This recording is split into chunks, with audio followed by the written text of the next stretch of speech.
ग्रामीणमधील 27 गावांपैकी एक आजदे गाव. आजदे गाव हे डोंबिवली शहरालगत असले तरी ते देखील समस्यांनी ग्रासलेलेच आहे असे चित्र दिसून येते. या गावामध्ये देखील सोयी सुविधांचा अभाव आहे. या गावातील रस्त्याची कामं तर झाली आहेत, मात्र निकृष्ट दर्जाच्या कामामुळे नागरिकांचा पैसा पाण्यात गेल्याची भावना ग्रामस्थांनी व्यक्त केली आहे. महापालिकेत ही गावं समाविष्ट झाल्यापासून गावात अस्वच्छतेचं साम्राज्य पसरलेले आहे. गावात आरोग्य केंद्र देखील नाही. महापालिका प्रशासन असो किंवा स्थानिक आमदार हे गावातील समस्यांकडे लक्ष देत नाही.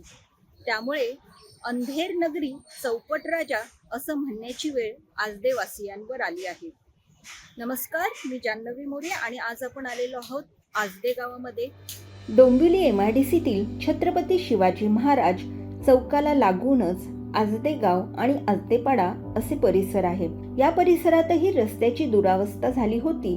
दर 6 महिन्यांनी आणि पावसाळ्यात 2-3दा पॅच वर्क केले होते. डांबर पाहिले तर तो फक्त काळा रंग आहे असेच दिसून येत होते, असा आरोप नागरिकांनी केला आहे. त्यानंतर आजदेतील रस्त्याचे 2 वर्षापूर्वी काम करण्यात आले, पण आता या रस्त्यावर भेगा पडलेल्या दिसत आहे. माजी आमदार राजू पाटील यांनी 75 लाखाचा निधी दिला होता. आशिष बारपासून शिवमंदिर पर्यंतच्या रस्त्यासाठी हा निधी होता. या रस्त्याचे कामही निकृष्ट दर्जाचे झाले होते. त्यानंतर खासदार डॉक्टर श्रीकांत शिंदे यांच्याकडून रस्त्यासाठी निधी आला, पण ते कामही निकृष्ट झाले आहे असा आरोप रहिवाशांनी केला आहे. काँक्रिटीकरण रस्त्यावर 10x10च्या पॅचमध्ये डांबर टाकून फिलिंग करणं गरजेचे होते, पण डांबर टाकलेले नाही. मग अभियंत्यांकडे डिग्री नाही का? फक्त मलिदा खाण्यासाठी अभियंता झाले आहेत का? असा सवाल रहिवासी आणि 27 गाव संघर्ष समितीचे सरचिटणीस सत्यवान म्हात्रे यांनी केला आहे. आजदे गावातील अर्धा निधी जो आहे, माजी आमदार राजू दादा पाटील यांनी 75 लाख रुपये दिलेले होते. ते शिवमंदिर पर्यंत, आशिष बार पासून शिवमंदिर पर्यंत. परंतु त्या रस्त्याची अवस्था अशी झाली की 2-2 फुटावरती मोठमोठ्या भेगा पडलेल्या आहेत. कुठेही डांबराचं फिलिंग केलेलं नाहीये. त्यामुळे ते 75 लाख रुपये राजू पाटील साहेबांनी दिलेली निधी फुकट गेलेली आहे. निकृष्ट दर्जाचं काम केलेलं आहे. पुढे जो निधी वापरलेला आहे त्यातही तोच भ्रष्टाचार, म्हणजे कॉन्क्रीट कामामध्ये भ्रष्टाचार झालेला आहे. हे उघड आहे. कारण जर चांगलं काम झालं असतं तर त्याला भेगा पडल्या नसत्या, क्रॅक पडल्या नसत्या. ही वस्तुस्थिती आहे. जागोजागी क्रॅक पडलेले आहेत, कुठे कुठे सिमेंट उकळून निघालेलं आहे. ही पारदर्शकता आणि कॉन्क्रीटची मजबूतीकरण हास्यास्पद गोष्ट आहे. कॉन्क्रीट काम केल्यानंतर कमीत कमी 10 वर्ष तरी ते टिकलं पाहिजे. आज 2 वर्षानंतर त्याच्या पापड्या निघायला सुरुवात झालेली आहे. त्यातली खडी माल निघायला सुरुवात झालेली आहे. इथे पट बघितला तर ना के बराबर आहे पट इथे शाळेचा.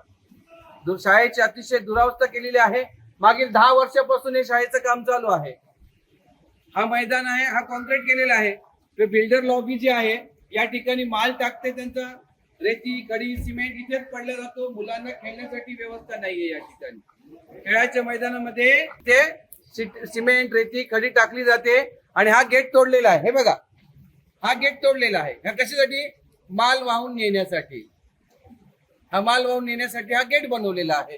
मग शाळेचं पटांगण आहे की बिल्डर लोकांना माल टाकण्यासाठी बनवलेला मैदान आहे? हा निवडणुकीच्या आधी जो आमदार साहेब येऊन गेले, त्यानंतर आमदार साहेबांनी इथे आलेले नाहीये किंवा कुठल्याही प्रकारचं चौकशी नाही की तुमच्याकडे काय समस्या आहेत याची चौकशी नाही. फक्त इलेक्शनच्या टायमाला खासदार साहेब पण येऊन गेले, आमदार साहेब येऊन गेले. समस्या सुटलेल्या नाहीयेत. फक्त निवडणुकीपुरते आम्हाला मतदान करा, बाकी काही समस्या सुटलेल्या नाहीयेत. आजदे गावात अनेक वर्षापासून अमृत योजनेचे काम सुरू आहे.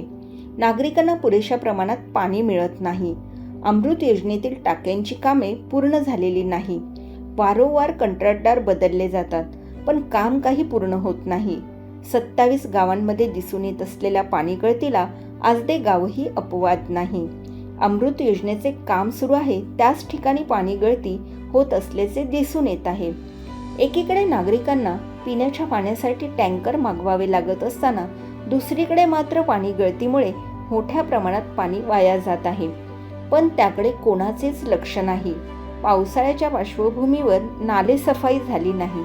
ग्रामपंचायत असताना आजदेमध्ये आरोग्य केंद्र होते, पण महापालिकेने ते आरोग्य केंद्र मुरबाड लगत स्थलांतरित केले आहे. महापालिकेच्या शास्त्रीनगर रुग्णालयात जायचे तर तिथे आम्हाला डॉक्टरांचीच भीती वाटते.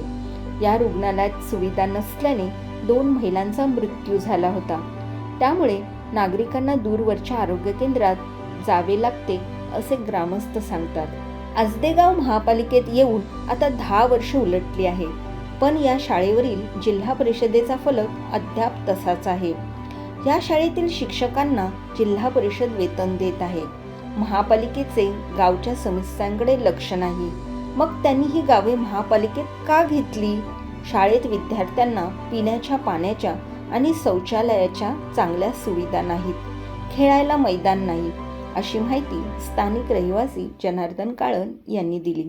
नमस्कार, मी जनार्दन हरिभाऊ काळन. मी आजदेगावचा रहिवासी आहे. या 2014 पूर्वी ज्या ग्रामपंचायती होत्या 27 गावांच्या, त्यामध्ये येणारी ही आजदे ग्रामपंचायत. आजदे ग्रामपंचायत असताना इथे चांगल्या सुविधा होत्या, म्हणजे तुमच्या घनकचऱ्याचा प्रश्न असो, आरोग्य संदर्भात असो, नाले सफाई असते, त्यानंतर मग फवारणी होती, औषध फवारणी, धूर फवारणी, या वेळोवेळी होत होत्या.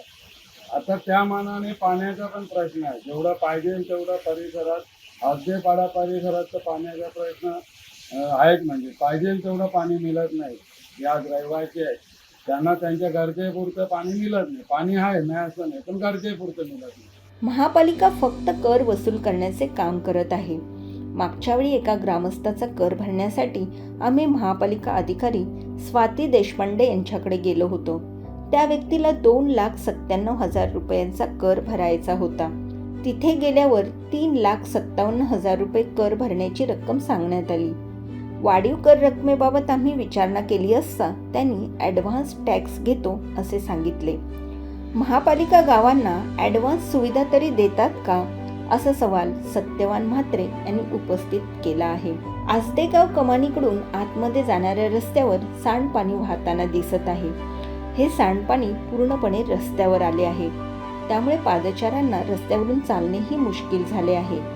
याशिवाय या ठिकाणी सांडपाण्यावर डासांची पैदास होत आहे, त्यामुळे नागरिकांचे आरोग्य धोक्यात आले आहे. नागरिकांना गावात आरोग्य केंद्राची सुविधाही उपलब्ध नाही. या रस्त्यावर जागोजागी कचरा पडलेला दिसून येत आहे. आजदे गावात ग्रामपंचायत असताना घनकचऱ्याचा प्रश्न नव्हता. धूर फवारणी, नाले सफाई चांगल्या प्रकारे कामे होत होती.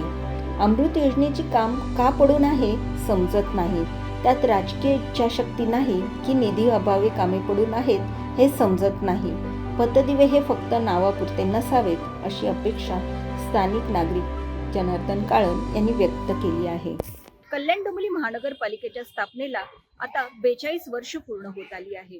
तरी देखील या ग्रामीण भागातील ग्रामस्थ रस्ते, वीज, पाणी, शिक्षण यासारख्या मूलभूत गरजांसाठी संघर्ष करताना दिसून येत आहे.